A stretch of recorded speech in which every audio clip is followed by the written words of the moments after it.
चौदस पूर्णिमा व्रत कथा। यह व्रत विवाह के बाद हर लड़कियों को करना चाहिए और इसको 13 महीने तक करते हैं और इसको 3 साल तक करते हैं, जैसे करवा पुन्यु, चूड़ा पुन्यु और चूर्णुड़ पुन्यु। अब सुनिए पूर्णिमा माता का आचमन कैसे होता है।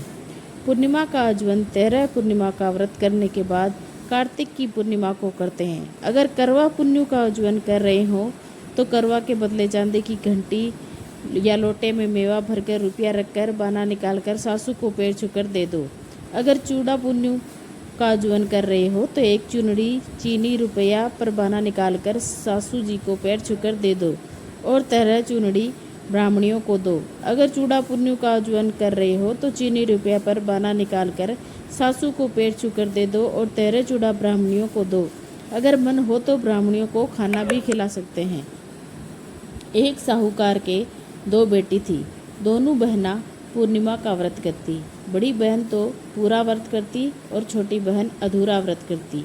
अधूरा व्रत करने से उनके बच्चा होता ही मर जाता। एक दिन बा पंडिता को बुलाकर पूछा कि मेरा टाबर होता ही मर जावे तो क्या बात है। पंडित बोलिया कि तू पूर्णिमा का व्रत अधूरा करती जिके से तेरा टाबर जिए को नहीं। फिर से अगर तू व्रत पूरा करसी जद ही तेरा टाबर जियसी। छोटी बहन फिर से पूरा व्रत करिया। थोड़ा दिना बाद में उसके एक लड़का हुआ, वो भी मर गया। लड़का को पीड़ा पर सुला के ऊपर से कपड़ा उड़ा दिया और अपनी बहन को वही पीड़ा बैठने के लिए दिया। वो जैसे ही बैठने लगी तो उसका घाघरा छूते ही लड़का जी गया और रोने लगा। बड़ी बहन बोली कि यो तू तो मेरे कलंक लगा देती है, अगर बैठ जाती तो लड़का मर जाता। छोटी बहन बोली, बहन ये तो तेरे भाग से ही जिया है। अब हम दोनों बहनें पूर्णिमा का व्रत करती, जिससे तू तो पूरा व्रत करती और मैं अधूरा व्रत करती, जिसके दोष से मेरे टाबर होता ही मर जाते। तो ये लड़का तो आपके भाग से ही जिंदा हुआ है। सारे गांव में ढिंडोरा पिटवा दिया। सब कोई पूर्णिमा का व्रत करना, पूरा व्रत करियो। हे पूर्णिमा माता, जैसा छोटी बहन का बेटा जिवाया उसका सत राख्या, जैसा सबको राखियो। कहता ने, सुनता ने, हुंकारा भरता ने, अपना सारा परिवार को राखियो। इसके बाद हम विनायक जी की कहानी भी सुनते हैं। एक मेंढको और एक मेंढकी थी।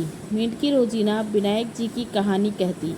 एक दिन मेंढक बोला कि तू रोज पराये पुरुष का नाम लेती है, अगर अब लेवेगी तो मोगरी से तेरा सर फोड़ दूंगा। विनायक जी को गुस्सा हो गया। राजा की बांदी आई। दोनों ने पात में घालकर चूल्हा पर चढ़ा दियो। दोनों जना सीजने लग गया तो मेंढक बोलिया, मेंढकी बहुत कष्ट आया है तेरे विनायक जी ने सुमिर ले, नहीं तो आपा दोनों उमड़ जावाला। फिर मेंढकी 7 दफा संकट विनायक, संकट विनायक, संकट विनायक, संकट विनायक, संकट विनायक, संकट विनायक, संकट विनायक कहा तो 2 सांड लड़ता आया। पात के सिंह की मारी, पातो फूट गयो और मेंढकी सरोवर की पाड़ में चला गया। हे विनायक जी महाराज, जैसा मेंढकी का कष्ट काटिया वैसा ही सबका काटियो। कहता ने, सुनता ने, हुंकारा पड़ता ने, अपना सारा परिवार को कष्ट काटियो। कुलो गणेश भगवान की जय।